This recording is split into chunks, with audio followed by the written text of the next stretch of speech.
Buenas tardes, bienvenidos. Aquí estamos una vez más, juntos para aprender más de la palabra del Señor. Y estamos en una de las últimas clases. Recuerde que hoy terminamos ya esta serie en modo espíritu.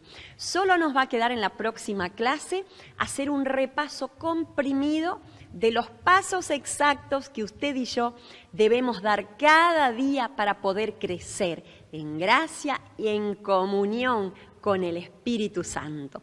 Preciosa clase que vamos a tener la próxima semana con todos estos pasos a modo de resumen. Porque a veces usted y yo decimos, uy, pero hay tanto para aprender, tanto para hacer por día, ¿cómo puedo yo acordarme de todo? Bueno, en estas clases que siguen, creo que es la próxima, solamente vamos a ver de manera bien concisa, bien comprimida, los pasos exactos que usted y yo tenemos que dar cada día para poder seguir estando en comunión con nuestro Padre. Y vamos a ver hoy el principio número 5. ¿Qué dice allí? Busquen su apunte. El principio número 5. Lleva por título, Fuimos injertados en Cristo.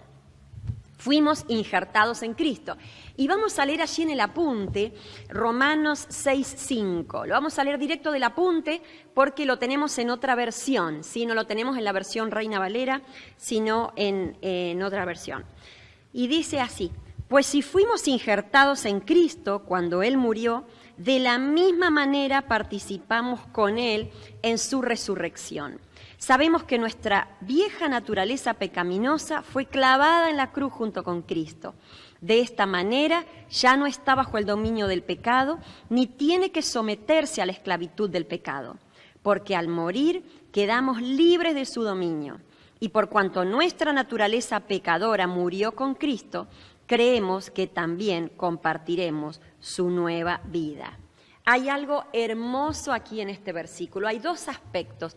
Primero, el aspecto del injerto, que es el que vamos a ver nosotros ahora en primer lugar, que fuimos injertados en Cristo. Usted sabe que nosotros tenemos otra vida, pero cuando conocemos a Cristo somos injertados, dicen, en Él, que es la vid verdadera, que es la planta fuerte, que es la planta que está viva, y nosotros somos injertados ahí.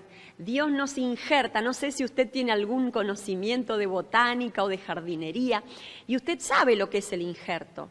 Sabe cómo es que un gajito de una planta, uno hace una incisión en el tallo de otra planta y allí lo injerta. Y pasa el tiempo y se hacen uno. Y entonces a veces vemos distintos frutos, que por ejemplo es un poquito de sabor de naranja, pero con el color del limón. ¿Por qué? Porque fue injertado, se hizo ese injerto, se unieron dos plantas, ¿sí? Y sale entonces el fruto con otras características, con otro color, con otro sabor. Pero vamos a ver que nuestro injerto en Cristo es algo mucho más poderoso todavía. Leamos juntos el apunte. Mire lo que dice, es precioso. Y dice, en Romanos 6:5, que es el versículo que leímos recién, Pablo utiliza la imagen del injerto para mostrar cómo funciona la vida Zoe. Cuando se realiza un injerto, se trae una rama de Europa, de cualquier otro lado, y se injerta en un árbol para mejorar su fruto. Aquí el árbol cambia la imagen. Nosotros somos una rama seca, somos injertados en el árbol en la vida Zoe. Y Cristo, como el tronco, nos alimenta. Pablo cambia la imagen, porque no somos nosotros los que mejoramos la vida de Dios. Es la vida de Dios la que nos mejora a nosotros. La rama y el árbol son distintos, pero están unidos bajo una misma vida. Ambos deben ser cortados para fluir en la vida Zoe. La rama debe ser cortada, es decir, debe morir, pero el árbol también tiene que ser cortado para unirse a la rama. Dicho de otro modo, nuestra muerte al alma se une con la muerte de Cristo. Esta es la expresión que usa Pablo en Romanos cuando dice, hemos muerto con Cristo para que la vida de resurrección inmediatamente fluya hacia nosotros. Mire qué figura preciosa. Cuando hay un injerto en lo natural, se trae un injerto y se lo hace en una planta para mejorar su fruto. En este caso, el injerto que nosotros sufrimos o que nosotros somos, es un injerto distinto. Usted y yo veníamos con nuestra vida muerta, vacía, llena de pecados, llena de complicaciones, llena de cuestiones humanas que no nos dejaban vivir una vida plena, que tenía una vida como inerte, como muerta. Y dice la Biblia que nosotros somos injertados en Cristo. Esto también le ha producido dolor, porque para que nosotros fuéramos injertados, Él tuvo que morir en la cruz, Él tuvo que dar su vida por nosotros.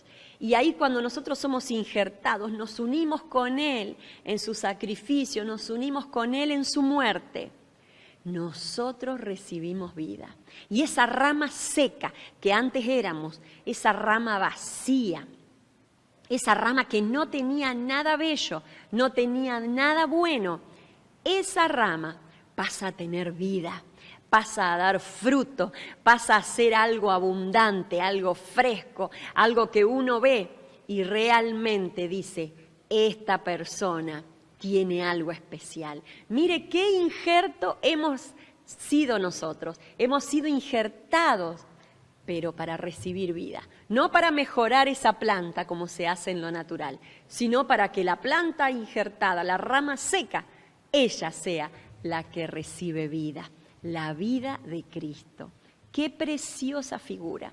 Usted y yo, mi hermano, al acercarnos a Cristo, hemos cambiado nuestra vida. De tener una vida triste, una vida vacía, una vida sin propósito, hemos pasado a tener una vida abundante y con propósito. Precioso. Y la segunda parte de ese versículo nos habla, miren ustedes, nos habla del dominio del pecado. ¿Y qué ocurre con el dominio del pecado allí? Para nosotros que hemos sido injertados. Dice allí el versículo, sabemos que nuestra vieja naturaleza pecaminosa fue clavada en la cruz con Cristo. De esta manera ya no estamos bajo el dominio del pecado. Nuestra vida ya no está bajo el dominio del pecado, ni tiene que someterse a la esclavitud del pecado, porque al morir hemos sido libres de su dominio. Entonces, ¿qué quiere decir esto? Cuando nosotros hemos muerto al pecado, hemos renunciado a nuestra vieja vida, incluso muchos que ya han tomado la decisión, la han dejado simbólicamente sepultada en las aguas del bautismo. Nuestra vida ahora ya no está debajo del dominio del pecado. ¿Qué quiere decir, mi hermano? Que cuando a usted y a mí nos vienen las tentaciones, cuando a usted y a mí nos viene la ocasión de caer ante distintas cosas, distintas tentaciones, distintas provocaciones, sea en cuanto a la ira, en cuanto al enojo, en cuanto a pecados contra nuestro propio cuerpo, como puede ser el alcohol, puede ser el cigarrillo, puede ser un montón de cuestiones. Puede ser otros pecados tal vez más graves todavía. Cuando viene el pecado hacia nosotros, cuando viene esa tentación, nosotros antes de conocer a Cristo sucumbíamos a esa tentación. ¿Qué quiere decir? No teníamos herramientas para vencerlo. Y entonces volvíamos a pecar. Y tal vez decíamos para nuestros adentro, ay, no tendría que haber hecho esto otra vez, mira. Porque todo ser humano nace con la conciencia de lo bueno y lo malo. Entonces, todo ser humano cuando hace algo que no es bueno, sabe que está haciendo algo que no es bueno. Porque nacemos con la conciencia. Pero cuando nosotros todavía no hemos recibido a Cristo, sucumbimos frente al pecado. ¿Qué quiere decir la palabra sucumbir? El pecado nos vence, el pecado nos gana. Pecado 1, Ruth 0. Ese partido termina en derrota. Eso es antes de conocer a Jesús. Porque el pecado tiene, dice la Biblia, dominio, señorío sobre esta tierra. Porque la tierra está todavía bajo el príncipe de este mundo. Entonces, usted y yo, antes de conocer a Cristo, venía el pecado, caíamos derrotados. El pecado ganaba, volvíamos a pecar. Cuando tiene usted y yo, tenemos a Cristo, cuando hemos tomado la decisión de aceptarlo en nuestro corazón, de aceptar su sacrificio en la cruz, de tenerlo en nuestros corazones como Señor, como gobierno, como dominio de nuestra vida, y hemos hecho también una unión más profunda con Cristo. Hemos pasado por las aguas del bautismo, renunciando a nuestra vieja vida y pasando al día a amanecer a una nueva vida. Pasando a tener una nueva vida, a comenzar una nueva vida, a nacer de las aguas, como dice la palabra del Señor. Allí nosotros hemos roto ese poder que el pecado tenía sobre nosotros. Entonces, ¿qué quiere decir? ¿Las tentaciones van a venir? Sí, van a venir. ¿El pecado va a venir a golpear a nuestra puerta para tratar de tentarnos? Sí, va a venir. Pero nosotros ahora ya no somos esclavos de ese pecado. Entonces, dice la Biblia que si tomamos fuerzas en el Señor, pedimos el socorro del Espíritu Santo, vamos a resistir al diablo y huirá de nosotros. Y entonces nosotros, si nos ponemos en búsqueda del Señor, en oración, si nosotros nos ponemos en alabanza, en adoración, nos ponemos firmes en Él, vamos a tener la victoria. Y cuando venga la tentación, vamos a decir, Señor, esta tentación es muy fuerte. Yo realmente reconozco que esto es algo que me está tratando de atrapar, me está llamando la atención, pero yo pido el socorro del Espíritu Santo. Vení, Espíritu Santo, a fortalecerme. En el nombre de Jesús, yo sé que este pecado está vencido, está derrotado y ya no tiene más dominio por encima mío, porque yo ya soy una persona que ha sido comprada, lavada, limpiada por la sangre de Cristo. Y sé que ese pecado ya no tiene poder. En el nombre de Jesús resisto ese pecado, lo rechazo, que se vaya por el lugar donde vino. Y yo sé que voy a obtener la victoria. Y sabe usted, mi hermano, el pecado va a tener que huir. La tentación va a tener que huir. Porque usted y yo ya no somos esclavos del pecado.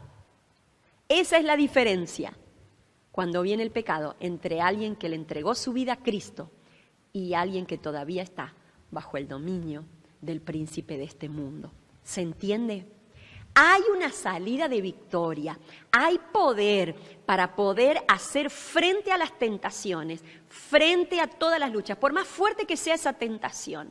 Hay tentaciones que tal vez van a venir y usted con un simple pensamiento en la palabra del Señor lo va a rechazar y la tentación se va a ir. Hay otras tentaciones que van a ser más fuertes y usted no solo va a necesitar proclamar su palabra, declararla y el pecado se va a ir. La tentación tal vez requiera que usted se arrodille, ore. Otras tentaciones van a requerir que usted entre en una comunión constante con el Señor y comience a declarar alabanzas, cantos, textos y mucho entrenamiento en tratar de obtener esa victoria. Hay otras tentaciones que usted las va a tener que vencer mediante otras herramientas. Tal vez tenga que encerrarse con Dios en un ayuno, en una oración constante, para que venga el Espíritu Santo a fortalecerlo. Hay otras tentaciones que usted no las va a poder vencer solo, que va a tener que llamar a algún hermano crecido, espiritual, fiel, que lo ayude y se una con usted a orar, a interceder, para que esa tentación ceda, esa tentación se vaya. Usted y yo experimentamos en la vida cristiana distintos tipos de tentaciones, pero tenemos distintas herramientas en su palabra para poder vencerla. No se quede solo, no se aísle. Cuando viene la tentación, cuando viene el pecado a golpear a su puerta, no se encierre, no se aísle. Soldado que se aísla del resto del ejército puede llegar a ser derrotado y capturado por el enemigo nuevamente. Pero si usted y yo nos unimos al cuerpo de Cristo y estamos en plena comunión y buscamos una persona espiritual en algún momento, no cualquier persona, no le cuente sus problemas, sus tentaciones, sus debilidades a cualquiera, por favor no lo haga. Busque la guía de Dios y encuentre una persona espiritual que se le pueda unir a usted en oración. Y tal vez, no sé, sea sus pastores, tal vez sea un hermano crecido, tal vez sea un líder. Busque a alguien que el Espíritu Santo lo guíe a encontrar una persona, no que tenga falsa apariencia de espiritualidad, que usted compruebe que es una persona espiritual y de bendición y allí trate con esa persona si el pecado y la tentación está golpeando demasiado duro en su vida. no se quede solo. Hay victoria para usted, hay victoria para mí, hay victoria para todos los que tenemos a Cristo y que hemos sido injertados en el tronco, en esa vid verdadera que es Él. Amén.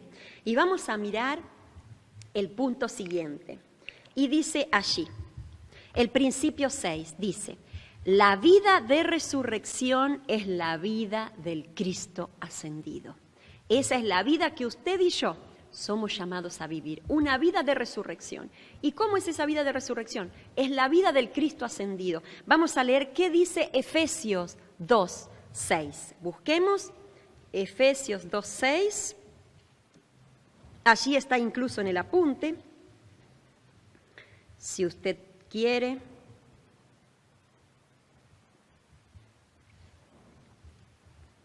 A mí me gustaría que podamos leer desde el 4. ¿Quiere? Leamos juntos desde el 4. Y dice, capítulo 2, versículo 4.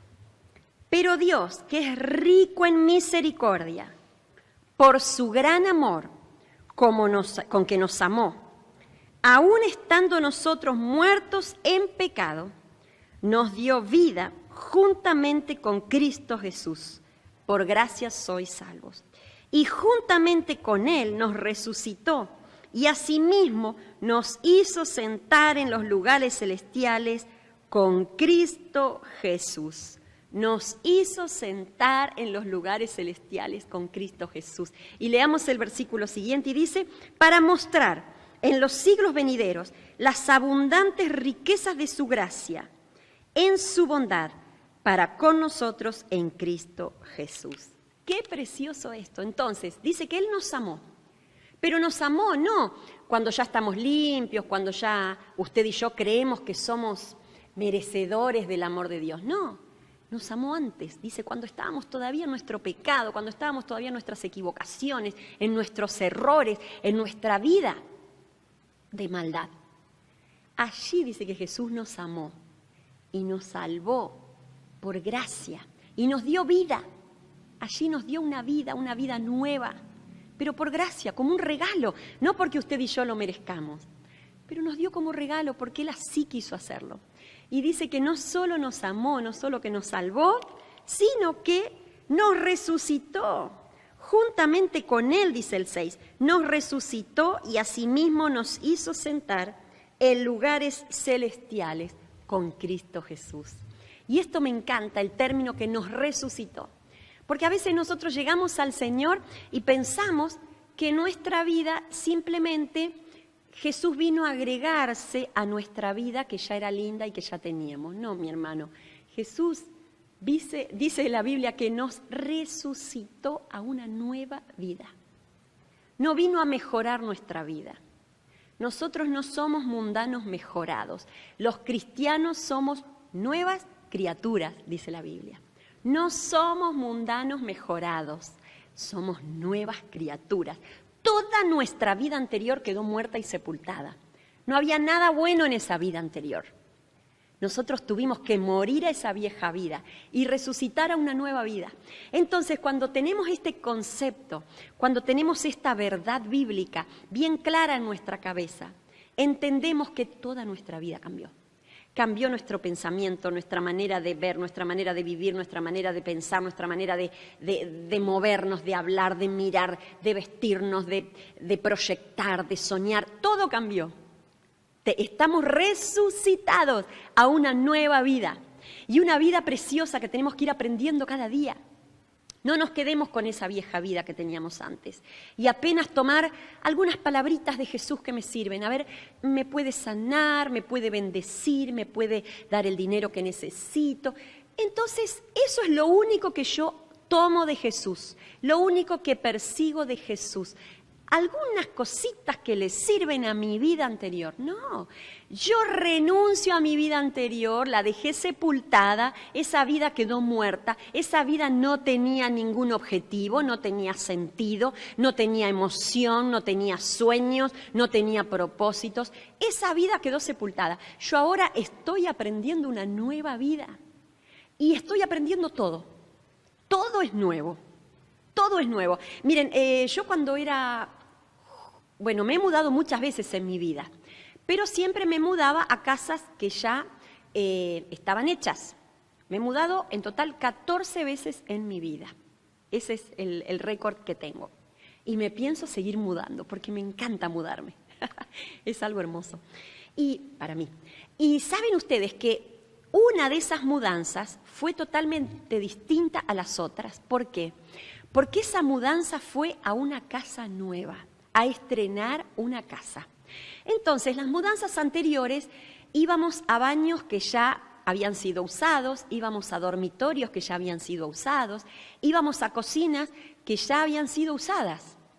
Todas esas mudanzas fueron a casas que ya habían sido usadas por otras personas. Entonces se veía lo viejo, se veía lo usado, se veían los pisos gastados, se veían las paredes gastadas.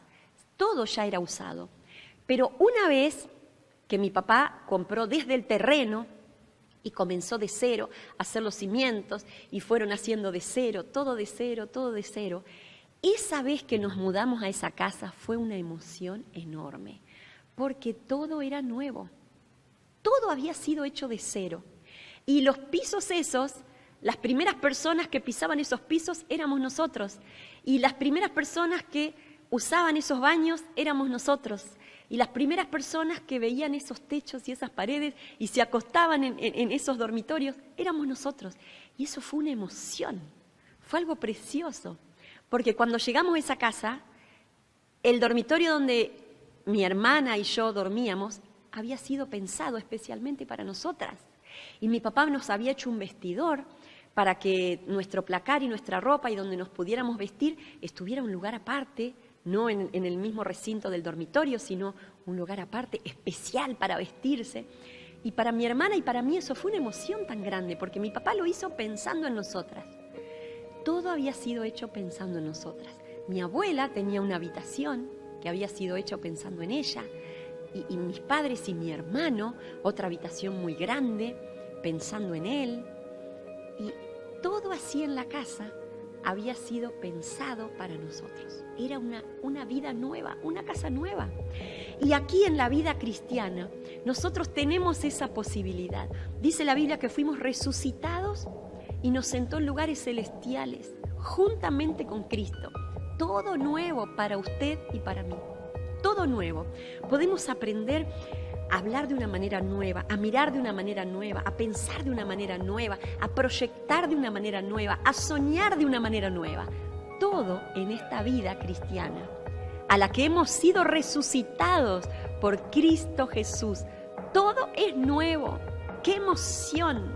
¡Qué lindo es dejar esa vida anterior! Deje esa vida anterior. Por más que usted tal vez hace años que ya está en el Señor y ya hizo su decisión de fe, ya declaró que Cristo es su Señor, ya lo aceptó como su Salvador e incluso ya pudo bautizarse, pudo pasar por las aguas del bautismo. Pero si usted todavía siguió arrastrando cosas de su vida vieja, porque no recibió la luz, hermano, que el Espíritu Santo traiga revelación sobre usted en esta tarde. Y comience a experimentar y comience a declarar, yo, no importa los años que tengo en el Evangelio, yo voy a comenzar a vivir una vida nueva. Porque aquí la Biblia me dice que juntamente con Él, Jesús me resucitó y asimismo me hizo sentar en los lugares celestiales con Él. Entonces, yo voy a disfrutar a partir de ahora una vida nueva. No voy a pensar en los recursos que yo tenía antes. No voy a pensar en los criterios que usaba antes. No voy a pensar en las herramientas que usaba antes. Yo voy a vivir, voy a experimentar esta vida nueva con todo gozo, con todo empeño, con toda bendición del Señor lo voy a hacer. Y dice allí, más adelante el apunte, entonces, si estamos allí sentados en los lugares celestiales, dice, Dios nos ha sentado en lugares celestiales con Cristo. Nosotros no peleamos más alma versus alma, sino que peleamos de arriba hacia abajo. Nuestras armas son espirituales, es decir, peleamos alma versus espíritu. Es con nuestro espíritu y la palabra de Dios que le damos batalla a las dificultades. Entonces, dice allí en la última parte, esta última opción significa lograr sobrenaturalmente todo lo que nos sucede en este plano que ya no nos afecte. Ya no peleamos esa batalla desde abajo, siempre con esa, ay no, pero el enemigo viene y que me trajo esta lucha y me trajo este problema y esta complicación y esta enfermedad y esta cosa. Ya no peleamos alma versus alma, ¿no? Ya no permitimos que eso nos angustie, que eso nos tire abajo, que eso nos domine. No, nosotros peleamos ya con las armas espirituales. Esa lucha vino, pero yo estoy con Cristo sentado en los lugares celestiales y sé que Él me va a dar la victoria. Y mientras dure esta batalla, yo me voy a seguir fortaleciendo en el Señor cada día, porque sé que la victoria está asegurada para usted y para mí. Qué precioso, qué hermoso es saber que esta nueva vida en Cristo trae una garantía para nosotros de una vida victoriosa.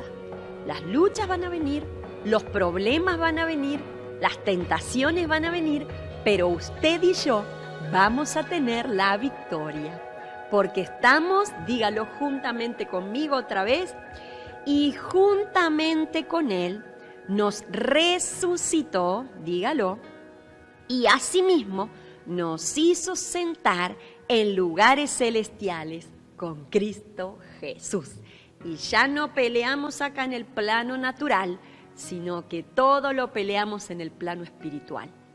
Y la victoria es sobrenatural para nosotros.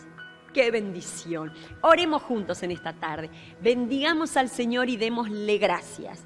Y pidámosle que nosotros queremos vivir esta nueva vida en victoria. Ore conmigo y declare en esta tarde: Señor, gracias te doy porque me has injertado en vos.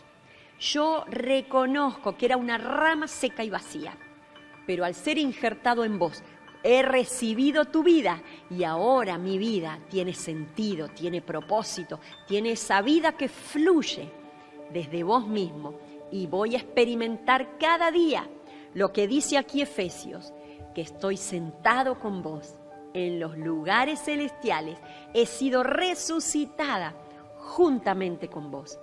Y así voy a poder vencer cada día de mi vida. Y en cada tentación que venga, y en cada problema que venga, y en cada dificultad que venga, yo sé que voy a tener el auxilio de tu Espíritu Santo y voy a resistir al diablo con tu palabra, como vos mismo lo hiciste en el desierto, y el diablo va a tener que huir. Te bendigo, te agradezco, te doy en esta tarde una alabanza con mis labios, diciéndote: Jesús, eres hermoso, eres maravilloso, eres precioso. Estoy empezando a experimentar esa novedad de vida que vos prometiste en tu palabra. Te amo, Jesús. Gracias. Amén y amén. Gloria a Dios. ¡Qué bendición! Hemos llegado, como usted ve allí en el apunte, al final de todos los principios de estas series. Pero recuerde, la próxima clase tenemos el cierre y allí vamos a ver de manera comprimida los pasos exactos para que usted y yo hagamos cada día. Que el Señor lo bendiga, lo fortalezca y nos encontramos el jueves próximo.